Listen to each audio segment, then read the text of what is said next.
Aujourd'hui, on plonge dans un sujet brûlant, l'intelligence artificielle en avril 2025.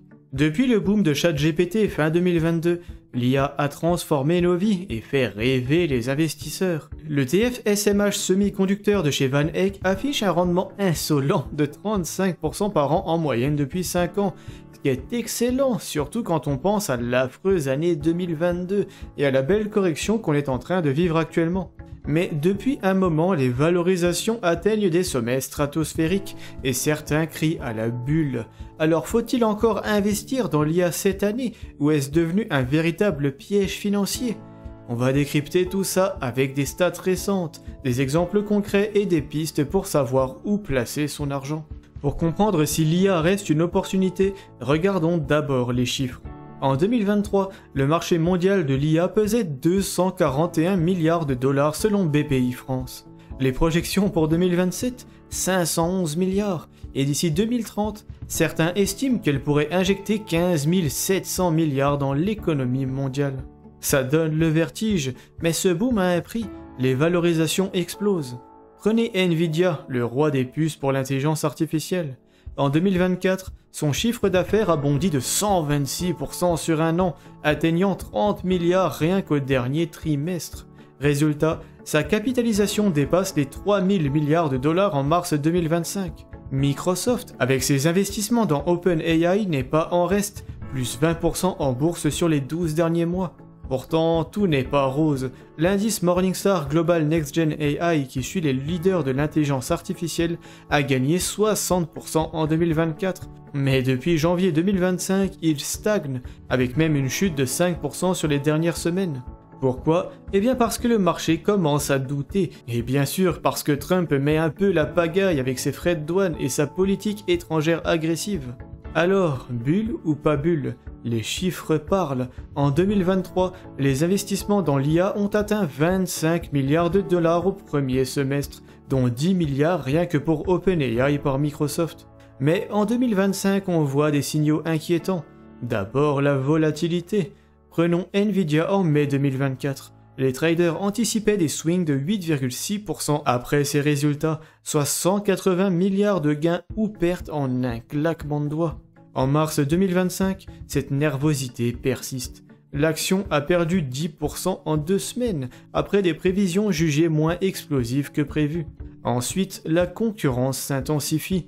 DeepSeek, le ChatGPT chinois, a secoué le secteur en 2024 avec des modèles ultra performants à bas coût. Résultat, des géants comme Oracle ou Broadcom ont vu leur action trembler avec des baisses respectives de 7% et 9% fin 2024. Et puis il y a les startups. En France par exemple, Mistral AI, valorisé à 6 milliards d'euros en 2024, a lancé le chat cette année. Mais les levées de fonds se compliquent, les investisseurs veulent des preuves de rentabilité, pas juste des promesses. Selon TechCrunch, les financements pour les jeunes pousses IA ont chuté de 15% depuis mi-2024. Mais l'IA reste un moteur de croissance. JP Morgan prévoit qu'en 2025, les hyperscalers, ces géants qui construisent les infrastructures IA comme Amazon ou Google, pourraient encore croître de 20% par an. Les ETF aussi tiennent bon. L'Amundi Stocks Global AI a pris 12% depuis janvier 2025, grâce à sa diversification sur 150 valeurs. Mais les risques sont bien réels, notamment d'un point de vue géopolitique. Les tensions US-Chine sur les semi-conducteurs pourraient freiner les leaders américains, tandis que des acteurs comme ASML en Europe grimpent de 15% en 2025 grâce à leurs machines pour puces IA. Mais bon, quand quelque chose rapporte autant que l'IA, c'est parfaitement normal d'avoir aussi beaucoup de volatilité, ça fait partie du jeu. Et le fait est que si on dézoome sur 5 ou 10 ans, on se rend compte que les gains moyens sont énormes. Il y a un peu de tension, et c'est normal, mais l'IA reste un secteur d'avenir. C'est tellement prometteur que j'ai personnellement du mal à voir comment ça ne peut être qu'une mode, et que les investisseurs vont soudainement s'en désintéresser.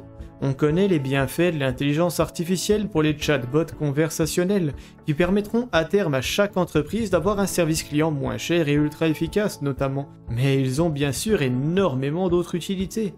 Ça, c'est le côté un peu évident de l'IA, celui qu'on connaît tous, mais ça nous servira à faire énormément d'autres choses. Voici quelques exemples un peu moins communs. Dans les usines, l'IA analyse des données en continu, comme les vibrations ou la température des machines grâce à des capteurs connectés. Elle repère des anomalies avant qu'une panne survienne, réduisant les arrêts de production. General Electric, avec sa plateforme Predix, a permis à des clients d'économiser jusqu'à 1 milliard de dollars en 2022 en évitant des casses imprévues. C'est discret mais ultra puissant. En agriculture, l'IA aide les fermiers à maximiser le potentiel de leurs champs. Grâce à des images satellites, des drones et des données météo, elle calcule le moment idéal pour semer, arroser ou récolter.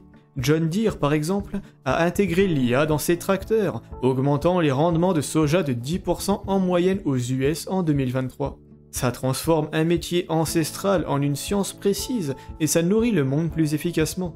Dans un registre complètement différent, l'IA peut écouter votre voix et décoder vos émotions, joie, stress, colère, en analysant le ton, le rythme ou les inflexions. Dans les centres d'appel, des boîtes comme Cogito utilisent ça pour signaler aux agents si un client s'énerve, améliorant la satisfaction de 20% selon leurs études. En santé mentale, des applis comme Wobot captent la détresse vocale pour ajuster leur réponse thérapeutique. C'est subtil, mais ça change la donne dans les interactions humaines.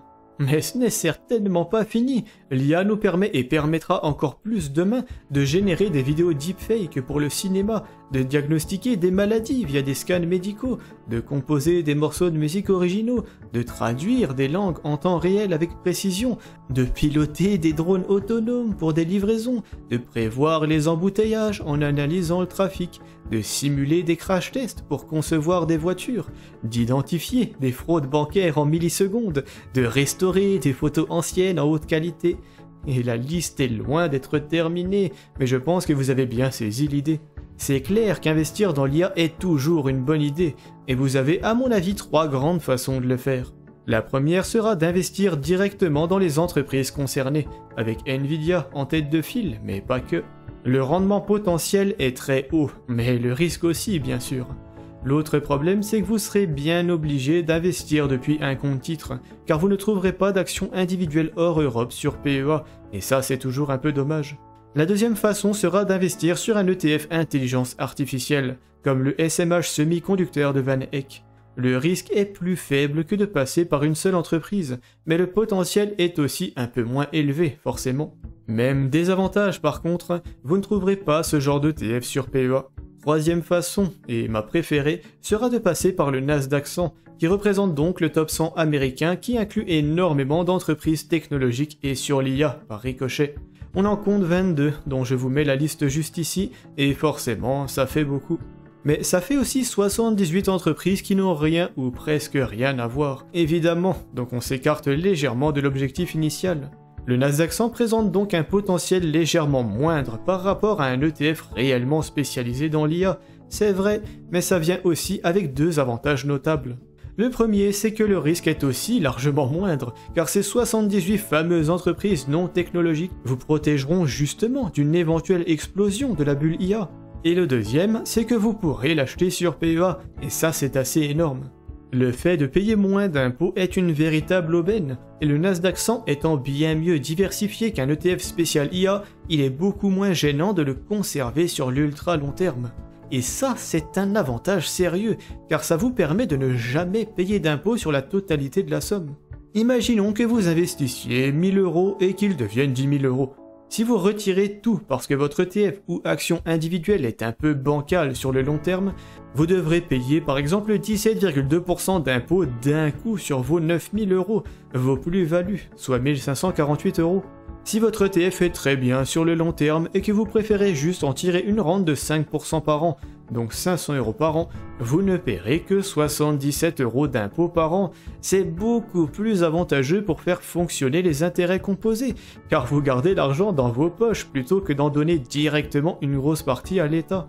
Le Nasdaq 100 est donc mon option préférée. Et si ce n'est pas assez ambitieux pour vous, le Nasdaq 100 x2 vous permettra de prétendre à un rendement supérieur, tout en restant dans le cadre du PEA. C'est une arme un peu plus dangereuse à cause de l'effet de levier, mais qui peut en valoir la peine. Apprenez-en plus à son sujet dans cette vidéo dédiée dont le lien apparaît en haut et en description. Je peux aussi vous inviter à m'envoyer un petit mail si vous voulez qu'on vous établisse ensemble une stratégie 100% sur mesure. qui vous permettra de remettre de l'ordre dans vos finances actuelles, d'aller chercher un excellent rendement et de bien museler les risques. Plus d'infos sur ce service en description de la vidéo. Pensez-vous que cette tendance sur l'IA va se poursuivre? Connaissez-vous de bons ETF et entreprises pour y investir? Partagez votre avis en commentaire, je suis curieux de savoir ce que vous avez à dire à ce sujet. Mais sur ce, il est temps que j'y aille. Je vous invite à aimer la vidéo si elle vous a été utile, et à vous abonner à la chaîne si mon contenu vous plaît. Ciao!